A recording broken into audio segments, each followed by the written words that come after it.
फॅमिलीमध्ये तुमचं खूप खूप स्वागत आहे। चला आज एक झटपट अशी रेसिपी बघूया। थंडीमध्ये मेथी खायचं ना आपलं एक वेगळंच गंमत असते. खरं सांगू ना, पण खरी चव ना थंडीमध्ये मेथी खाल्ल्यावरच येतं. आणि मला माहीतच नव्हतं की मेथी पातळ पद्धतीनं पण बनवू शकतो. तर आज मी तुमच्यासाठी मस्त असं मेथीची पातळ भाजीची रेसिपी घेऊन आली आहे. सोबतच बाजरीची भाकरी तूपवरती घालून आहे ना, आहाहा! मग काय खायला लागतो नाही. तर चला न टाईम वेस्ट करता मस्त आजच्या अशी रेसिपीला मेथीची सुरुवात पातळ करूया. भाजी बनवूया आपण। तर मेथीचे दो गड्डा असं नाही नीट करून स्वच्छ धुवून घेतलेले आहे मी। आता इथं घेतलेला आहे तीळ घेतलेला आहे आणि शेंगदाणे घेतले। शेंगदाणे भाजून घेऊया आपण। लोखंडाच्या कढईत बनवूया।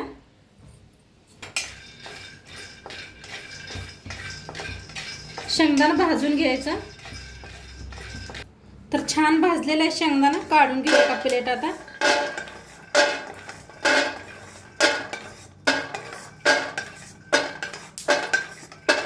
जास्त बी करपू नका शेंगदाणा। आता त्याच्यात टाकूया तीळ बी भाजून घेऊया। तीळ जास्त टाइम लागत नाही, लगे भाजतात तीळ। तीळ बी भाजले या, चटचटा लागले, काढून घेऊया।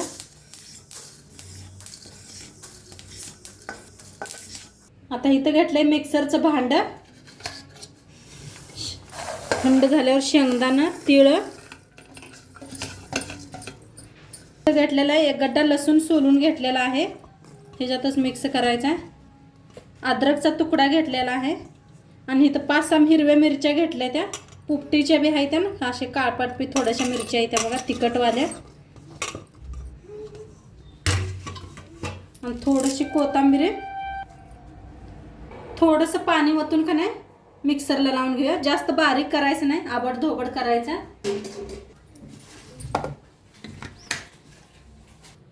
असं मिक्सरला बारीक करून घेतलेलं आहे, थोडंसं पाणी ओतून। आता इथं मेथी का नाही थोडीशी कापून घेऊया आपण।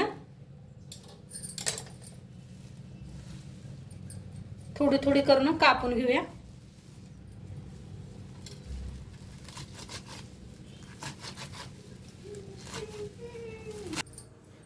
कढाई ठेवलेली आहे लोखंडाची, मेथी बी अशी बारीक कापून घेतलेली आहे। आता इथं घेतलेला आहे लसूण चिरचून घेऊया।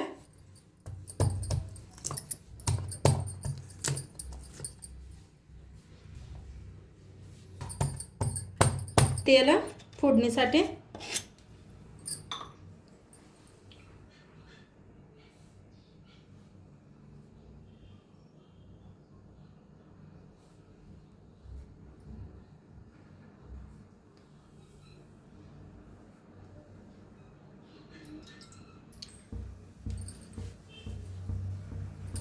चांगलं तापले, त्याच्यात टाकूया अर्धा चमचा जिरं तुम्ही वाटणात बी टाकलं तरी बी चालतंय। आपण तिंगानं वाटून घेतलं त्याच्यात।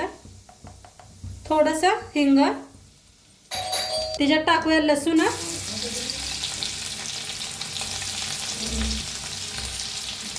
लसूण बी चांगला भाजून घ्यायचा। आता ह्याच्यात टाकूया भाजी ही कापून घेतलेली मेथीची।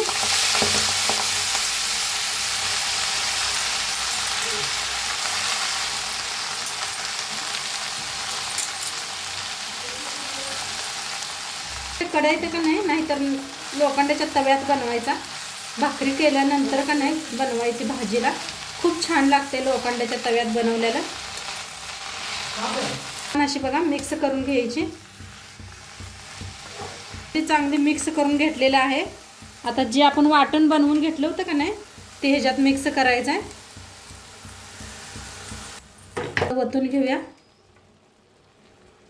करूया। मीठ टाकलेलं नाही अजिबात मी अजून, नंतरच मीठ टाकायचं। जशी मेथीची भाजी बघा 2 जुड्या घेतल्या होत्या, किती कमी झालेली आहे शिजून। मग पहिलंच मीठ टाकलं का नाही, लय आहे म्हणून भाजी आपण जास्त वापरलं जाते, मग मीठ नंतरच वापरायचं। छान असं मिक्स करून घेऊया।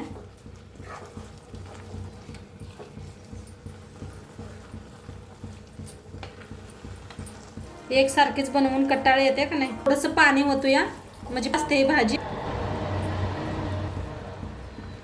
चांगलं मिक्स करून घेऊया, जास्त बी पातळ बनवू नका।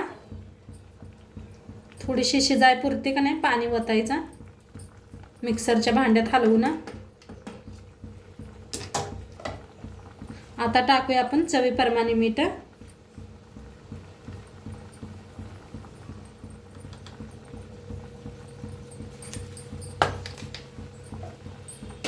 आता शिजू देऊया. तर मस्त अशी मेथीची पातळ भाजी आपली छान अशी शिजलेली आहे बघा. मस्त शिजल्या, खूप छान अशी शिजवून घेतलेली आहे मी. बरं खूप छान लागते बाजरीची भाकरी संग खायला. तर इकडे बाजरीची भाकरी बी बनवायला लागलेली आहे. मस्त अशा बाजरीच्या भाकरी बी करायला लागल्या बघा. तर पातळ अशा बाजरीच्या भाकरी करायच्या कडंग, खूप छान लागतात. चुलीवरच्या तर एकदम मस्त लागतात. आता शिटीत कुठं चूल करायची काय म्हणायचं म्हणून गॅसवरच बनवायच्या. कडंग अशा पातळ बनवायच्या म्हणजे कडंग होते त्या, आणि शेकायच्या पातळ अशा. आणि मेथीच्या भाजी बरोबर का नाही खायला एकदम मस्त लागते. त्यासाठी आज मी म्हटलं चला मेथीची भाजी आणि बाजरीची भाकरी बनवूया. तीळ लावून छान अशा बाजरीच्या भाकरी केले. वर तूप लावायचं भाकरीला आणि मस्त खायची बघा, खूप छान लागते. आणि चटणी बरोबर, चटणी असली तर सोबत थोडी चटणी घ्यायची, शेंगदाण्याची चटणी. तर एकदा नक्की करून बघा तुम्ही. आजचं व्हिडिओ कसं वाटलं ते बी सांगा. चॅनलवर नवीन असाल तर चॅनलला सबस्क्राईब करा. उद्या भेटूया अशाच नवीन नवीन रेसिपी सोबत. तोंडपात्र खात राहा, मस्त राहा. बाय.